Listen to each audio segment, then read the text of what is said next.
मेरे गुरु ने मुझसे कहा, सामान्य नियमों के अनुसार अब तक तुम शरीर छोड़ गए होते, परंतु तुम्हारे नक्षत्र कहते हैं कि तुम बहुत वर्षों के बाद लाल भारतीयों के देश में अर्थात अमेरिका में मरोगे। अब वे उसके लिए जो यहाँ टिक न सका, एक प्रार्थना सभा का आयोजन करने जा रहे हैं। वह तत्काल मर गया था। मुझे लगा कि जो मर चुका था वह अधिक भाग्यशालियों में से एक था। आकाशीय यात्राओं के साथ मेरा स्वयं का अनुभव मुझे पढ़ा चुका था कि वे बहुत आनंददायक थी, लेकिन मैंने स्वयं को याद दिलाया कि हम वास्तव में पाठशाला को पसंद न भी करते हो, परंतु हमें कुछ चीजों को सीखने के लिए यहाँ रुकना ही पड़ता है। पृथ्वी पर जीवन पाठशाला के सिवाय और क्या था? एक अत्यंत कठिन जीवन, मैंने सोचा। एक मैं हूँ यहाँ जिसकी 2 हड्डियां टूटी हैं और मुझे पढ़ते चले जाना है। 2 हफ्तों के लिए मुझे सामान्य से अधिक तीव्र अध्ययन कराया गया। मुझे कहा गया था कि मुझे अपना दिमाग टूटी हड्डियों से दूर रखना चाहिए। अब इस पखवाड़े के अंत में वे जुड़ चुकी थी, लेकिन मैं अकड़ा सा था और मेरे कंधे और भुजाएं दोनों दर्द कर रहे थे। एक सुबह जब मैं उनके कमरे में गया, लामा मिंग्या डोंडू एक पत्र पढ़ रहे थे। जैसे ही मैं प्रविष्ट हुआ, उन्होंने मुझे देख लिया। लोब्सांग, उन्होंने कहा, हमारे पास जड़ी बूटियों से भरा एक पैकेट है जो तुम्हारी आदरणीय माताजी को दिया जाना है। तुम इसे कल सुबह ले जा सकते हो। पूरे दिन घर में रुक सकते हो। मुझे पक्का पता है कि पिताजी मुझे वहां नहीं देखना चाहेंगे, मैंने जवाब दिया। जब मैं पोटाला की सीढ़ियों पर से गुजर रहा था तो उन्होंने मेरी पूरी तरह से उपेक्षा की। हाँ, वास्तव में उन्होंने ऐसा किया। वो जानते थे कि तुम मूल्यवान के यहाँ से आते ही जा रहे हो।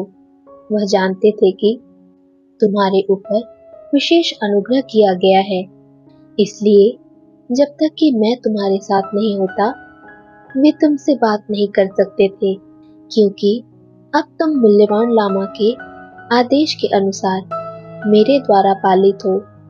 उन्होंने मेरी तरफ देखा और जब वे हंसे, उनकी आंखों पर सिलवटें पड़ गई। वैसे भी तुम्हारे पिताजी कल वहां नहीं होंगे। वे कुछ दिनों के लिए ज्ञान दसे गए हैं।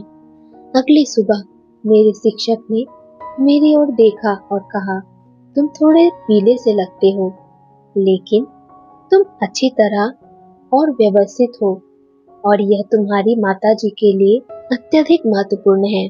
ये एक सवाल है, यह मत भूलो कि तुम अब एक लामा हो और तुम्हें इस पद के सभी नियमों का पालन करना है। तुम यहाँ इस लामा मठ में पहली बार पैदल आए थे। आज तुम हमारे सबसे अच्छे सफेद घोड़ों में से एक पर चढ़ोगे। मेरा घोड़ा ले लो, इस पर तुम्हें कुछ अभ्यास की जरूरत पड़ेगी। जब मैं वहां से चला, जड़ी बूटियों का चमड़े का एक थैला जो आदर के प्रतीक के रूप में रेशमी रुमाल में लपेटा गया था, मुझे थमा दिया गया। मैंने इसे यह आश्चर्य करते हुए कि मैं इन नाराज करने वाली चीजों को कैसे साथ रख सकूंगा, संदेह की दृष्टि से देखा। आखिर में मैंने रुमाल को देखा और अपनी पोशाक के पाउच में घुसा लिया। जब तक कि मैं घर के समीप नहीं आ गया, हम तेज ढलान वाली पहाड़ी पर गए। अपना सिर घुमाकर मुझे अच्छी तरह देखने के लिए घोड़ा आधी दूर चलकर रुक गया।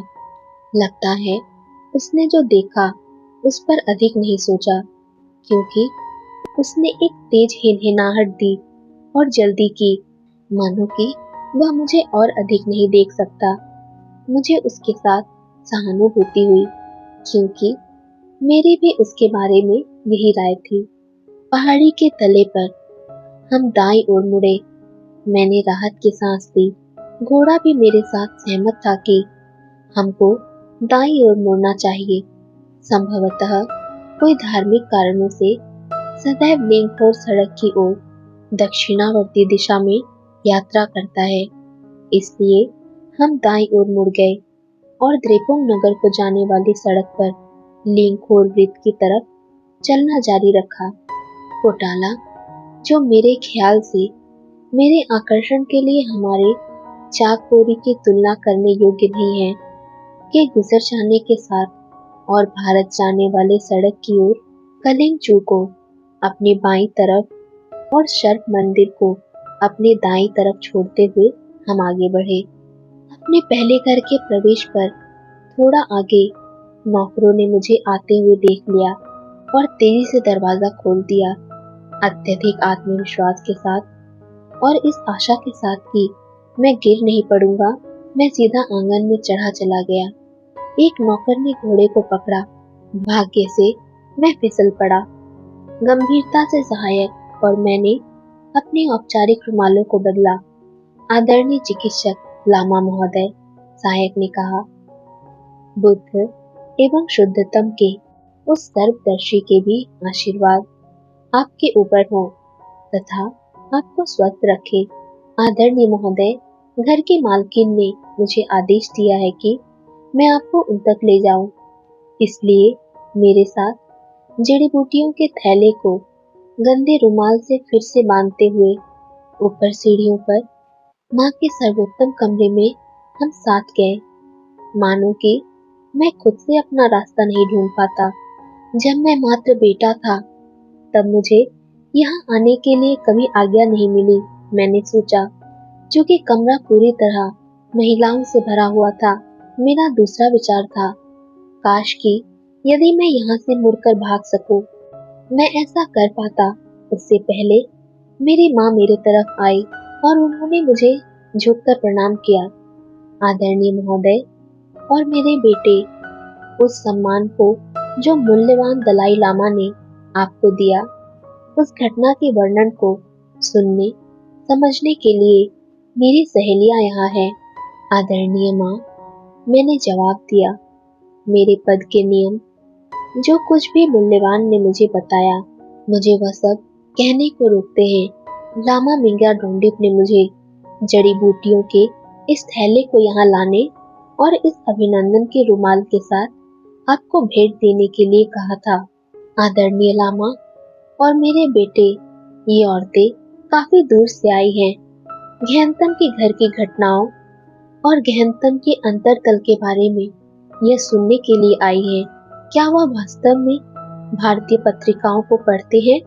और क्या ये सही है कि उनके पास एक कांच है जिससे वह आर पार और घर की दीवारों के भी आर पार देख सकते हैं? मैडम, मैंने जवाब दिया, मैं एक बेचारे चिकित्सक के लामा के अलावा कुछ नहीं हूँ, जो अभी पहाड़ियों से लौटकर वापस आया है। हमारे पद के प्रमुख के क्रियाकलापों के बारे में कुछ कहना अच्छा नहीं है। मैं यहाँ केवल संदेश वाहक के रूप में आया हूँ। एक जवान महिला आगे आई और मुझसे कहा, क्या तुम्हें मेरी याद नहीं है? मैं यशो हूँ। सच्चाई के साथ कहूँ, मैं उसे मुश्किल से ही पहचान पाया था। वह इतनी बड़ी हो गई थी और इतने अधिक गहनों से लदी हुई थी। मुझे शक था 8 नहीं 9 महिलाएं मेरे लिए समस्या पैदा कर रही थी। अब मैं जानता था कि उनके साथ कैसा व्यवहार किया जाए, लेकिन महिलाएं, वे मेरी तरफ ऐसे देख रही थी, मैं एक दस्तार निवाला हूँ और वे भूखे भेड़िए। केवल एक ही रास्ता था, भाग जाना। आदरणीय माता जी, मैंने कहा, मैंने अपना संदेश दे दिया है और अब मुझे अपने कर्तव्य पर वापस जाना चाहिए। मैं बीमार हूँ और मुझे बहुत कुछ काम करने हैं। इसके साथ मैंने उन्हें झुककर अभिवादन किया, घूमा और जितना तेजी एवं सलीके से हो सकता था वहां से हट गया। सहायक अपने कार्यालय की ओर लौट चुका था। साइज घोड़े को बाहर लाया। सावधानी पूर्वक चढ़ने में मेरी मदद करो, मैंने कहा, क्योंकि अभी हाल में ही मेरी एक भुजा तथा मेरा कंधा टूट गया है और मैं खुद अकेला इसको व्यवस्थित नहीं कर सकता। साइस ने दरवाजा खोला।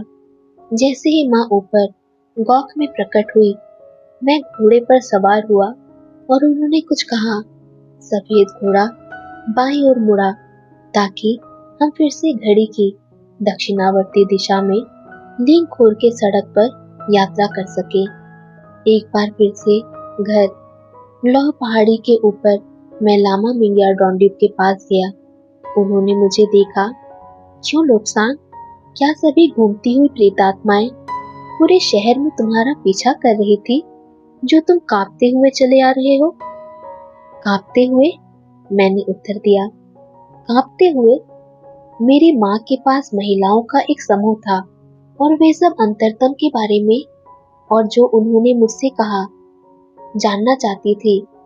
मैंने उन्हें बता दिया कि मेरे पद के नियम इसको बताने के लिए आज्ञा नहीं देते हैं और जब मैं सुरक्षित था तभी वहां से वापस हो लिया। सभी औरतें मेरी तरफ घूर रही थी। मेरे शिक्षक हंसी के मारे फूट पड़े। आश्चर्य, जितना ज्यादा मैं उनको घूरता उतना ही ज्यादा वे हंसते। लामा जीवन ने मेरे सामाजिक मूल्यों को गड़बड़ा दिया था। महिलाएं अब मेरे लिए अजूबा थी।